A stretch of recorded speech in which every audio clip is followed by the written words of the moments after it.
Alright, so gonna try doing a tech review here. Don't know if it'll do well. I'm gonna call this garage tech reviews, but I'm not a tech person. Uh, so this is just a layman's review of a different device. Alright, so this is a 2024 Razer Flip. I switched my carriers to T-Mobile, and we have a shop phone that we use to text customers and stuff. You know, the guys can take out if they need. And we had like an old iPhone 12, and it was getting old, and we got a free trade-in, and we could pick phones, and I decided, hey, why not try an Android? I've always liked the, the flip phones, obviously, kind of a cool, kind of retro, nostalgic phone style, I guess. My thoughts on it, just real quick here, coming from being a strictly iPhone person. It's a very cool device. I can't put my finger in here and open it very easily. It's kind of hard, and I'm worried eventually you gotta like keep readjusting. It's definitely a two-hand opening. Trying to film here and do it all is difficult. But once you're in here, I have it set up for gestures because that just makes more sense to me. It's a pretty smooth experience. The battery life seems like it's really good. There are a couple things I don't like compared to iPhone, like arranging icons on the screen. You gotta like start dragging it, and then it will let you, like, say I want to put one there.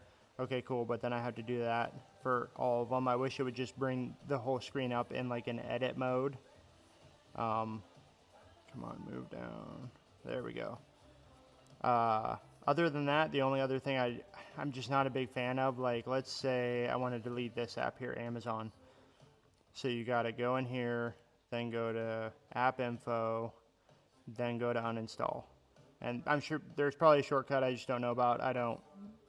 Not an Android person here, just kind of learn as I go. Other than that, I kind of miss having the control panel on the phone where you can just switch down. This has a control panel, but it's not as quick to get onto, you know what I mean? This is kind of cool how you just swipe to the right there and you have like, news and stuff. Now, I love this. Love that you can just hit something in Google, whatever. But as far as the phone itself goes, it's an awesome phone. Audio quality out of it blows. It's terrible. It makes the iPhone sound like an amazing audio system. There's just stuff you have to get used to on it. But it's not a bad OS. I like it. I could see myself switching to it. This specific phone, you can barely see that wrinkle in there when it's open. Like, I would totally use the phone and not even notice it. It's taller than an iPhone when it's open. My iPhone 15 Pro Max, it's taller than it. But like stuff like I want to turn on my orientation lock. Like, it's not as easy. I have to scroll through this menu. And then let me see if I can find it here. No, that's not it. I probably passed it. Come on, where is it? Right there, auto rotate. And so it's well thought out, and you can get to a lot of stuff on it pretty easily. I like the RAM boost that you can have in this. I don't know if that's all Androids or it's just this one, but it definitely is quick. I also like that I can close all my apps at once. That's nice. Instead of having to go through and swipe up and close them. Not that you need to close them.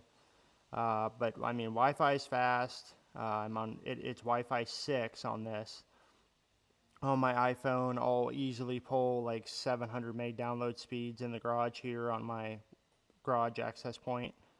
And I'm not doing bad out here. It's totally, good speeds, reliable. You could game on it if you wanted to, not a problem. I'm happy with it. Definitely takes some getting used to, but I mean, I would switch. I would do something like this. Skip. I just want to see an app load. There we go. I literally got this thing yesterday, so that's kind of, I'm in Pennsylvania there, and you can, I guess it's gonna scroll around and see what's going on. But anyways, so yeah, I like that when you close it, it's right there.